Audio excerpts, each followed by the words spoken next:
അസ്സലാമു അലൈക്കും. ചരിത്രത്തിൽ സമാനതകളില്ലാത്ത ഒരു പ്രബോധന വീതിയിലൂടെ കടന്നുപോയ പ്രവാചകനാണ് ഇല്യാസ് നബി അലൈഹിസ്സലാത്തു വസ്സലാം. അള്ളാഹുവിൻ്റെ ഏകത്വത്തിലേക്ക് ജനങ്ങളെ ക്ഷണിച്ചപ്പോൾ വലിയ പ്രതിസന്ധികളും ഭരണാധികാരികളുടെ കടുത്ത എതിർപ്പുകളുമാണ് അദ്ദേഹത്തിന് നേരിടേണ്ടി വന്നത്. വിശുദ്ധ ഖുർആൻ സാക്ഷ്യപ്പെടുത്തിയ ആ സത്യാധിഷ്ഠിതമായ ചരിത്രം നമുക്കൊന്ന് പരിശോധിക്കാം.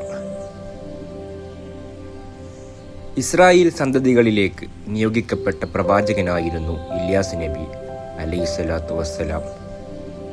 ഇന്നത്തെ ലബാനിലുള്ള ബാൽബൈക്ക് എന്ന പ്രവിശ്യയിലായിരുന്നു അദ്ദേഹം ജീവിച്ചിരുന്നത്. അവിടുത്തെ ജനങ്ങൾ അള്ളാഹുവെ ആരാധിക്കുന്നതിന് പകരം ബാൽ എന്നു പേരുള്ള ഒരു സ്വർണ്ണ വിഗ്രഹത്തെയായിരുന്നു ആരാധിച്ചിരുന്നത്. ഭരണാധികാരികൾ പോലും ഈ വിഗ്രഹാരാധനയ്ക്ക് കൂട്ടുനിന്നു. ഈയൊരു സാഹചര്യത്തിലാണ് ജനങ്ങളെ സന്മാർഗത്തിലേക്ക് നയിക്കാൻ അള്ളാഹു ഇല്യാസ് നബിയെ നിയോഗിക്കുന്നത്. ഇല്യാസ് നബി തൻ്റെ ജനങ്ങളോട് ചോദിച്ച ചോദ്യം വിശുദ്ധ ഖുർആൻ സൂറത്തു സ്വാഫാത്ത് 123-126 വ്യക്തമാക്കുന്നുണ്ട്. നിങ്ങൾ സൂക്ഷ്മത പാലിക്കുന്നില്ലേ?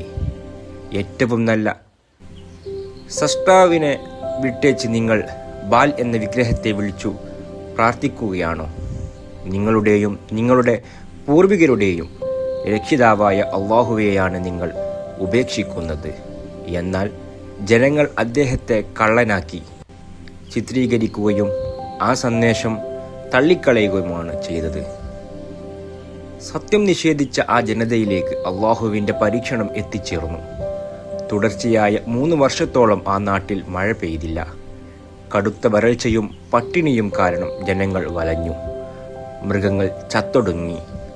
ഇല്യാസ് നബിയെ തള്ളിക്കളഞ്ഞത് കൊണ്ടാണ് തങ്ങൾക്ക് ഈ ദുരിതം ഉണ്ടായതെന്ന് അവർ മനസ്സിലാക്കിയില്ല. പകരം അവർ അദ്ദേഹത്തോട് കൂടുതൽ ശത്രുത പുലർത്തി. ശത്രുക്കളുടെ ഉപദ്രവം സഹിക്കാവയ്യാതെ ഇല്യാസ് നബിക്ക് പലപ്പോഴും കാടുകളിലും ഗുഹകളിലും അഭയം തേടേണ്ടി വന്നിട്ടുണ്ടെന്നാണ് ചരിത്രം വ്യക്തമാക്കുന്നത്. യൂട്യൂബിലും മറ്റു ഇല്യാസ് നബിയുടെ ചരിത്രമെന്ന പേരിൽ പല അവിശ്വസനീയമായ കഥകളും പ്രചരിക്കുന്നുണ്ട്.